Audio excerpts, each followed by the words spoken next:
my name is Vinny Tafiro. I'm an economist and author of Unlocking the Labor Cage, Capitalism in the 21st Century.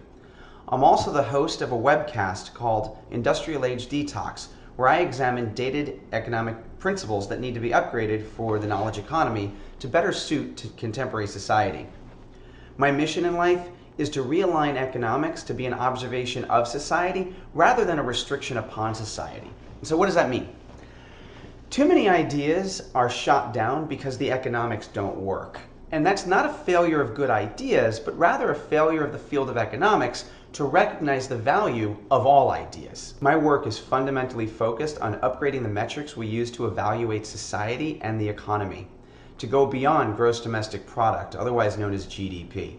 We must upgrade GDP to provide opportunities for all people to prosper. But unfortunately, too many people are focused on outdated ideas that simply cannot work. An example of this is Mark Zuckerberg's 2016 commencement at Harvard University.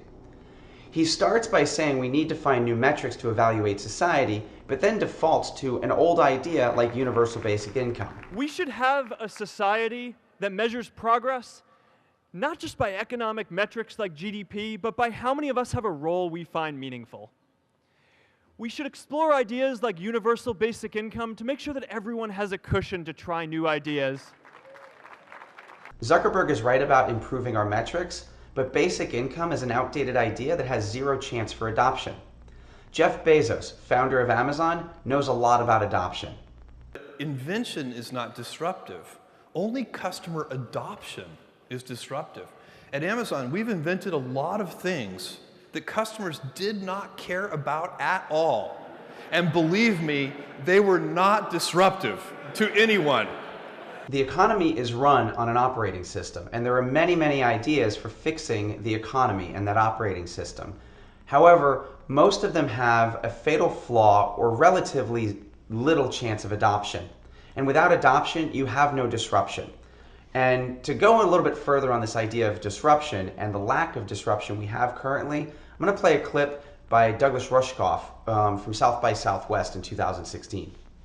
We've got great founders, great developers who are so willing to challenge one industry or another, to disrupt an industry. I'll disrupt journalism, I'll disrupt music, I'll disrupt books. But what's the first thing they do when they have any measure of success at disrupting? Is they go to the equivalent of daddy at Goldman Sachs and say, oh look, I did some disruption. Now how do I get to my IPO? So they surrender all of that disruption to the biggest and baddest industry on the block, the unacknowledged operating system under all of this. But when they let you ring the bell at the morning of the NASDAQ Stock Exchange, it's not because you've done something disruptive. They let you ring the bell because you have confirmed the premise, the centrality of corporate capital to the entire scheme. Rushkoff is one of the few people who really understands that the economy is an operating system and that we can upgrade that operating system, and that providing metrics for the operating system will allow us to have more people prosper. And prosperity and creativity and entrepreneurship in this new economy are going to change. Mark Zuckerberg last year in a summit really gave a good description of what the future of entrepreneurship really is about. To me, entrepreneurship is about creating change, not just creating companies. And you know, the most effective entrepreneurs who I've met care deeply about some mission and some change that they're trying to create, and often they don't even start because they're trying to create a company. I agree with Mark, and since publishing my first book 5 years ago, Corporate Empathy, which by the way I launched today, 5 years ago as the book launch here in Tampa, Florida, I have been treating this idea and where it led like a company. I've been refining it and bringing it to market like any other product or service. And it takes adoption for that product or service to be accepted in the marketplace. And I think the marketplace of ideas is going to actually already is far more competitive than the pursuit of GDP. It's just we don't have the tools to measure it yet. When you take transaction-based motivation and not remove it from the economy, because GDP does not go away. No, right. Capitalism does not go away. Because I take any two researchers working in competition to discover some new scientific discovery. Right. Don't tell me there's no competition in scientific research. I Right, know there exactly, is. there is. Today we struggle to fund scientific and medical research as well as education and so many other important things in society. But it's not because we don't believe they are important, it's because economists can't easily convert those things to GDP. However, if we create metrics that incentivize the investment in these type of things, we will have far more prosperity. It's like taking more swings at the bat. But the baseball analogy most of us have heard is not really sufficient to explain this, and I'll let Jeff Bezos explain it a little further. Everybody knows that if you swing for the fences, you hit more home runs, but you also strike out more. But with the baseball, that analogy doesn't go far enough, because with baseball, no matter how well you connect with the ball, you can only get 4 runs. The success is capped at 4 runs. But in business, every once in a while, you step up to the plate and you hit the ball so hard, you get 1,000 runs.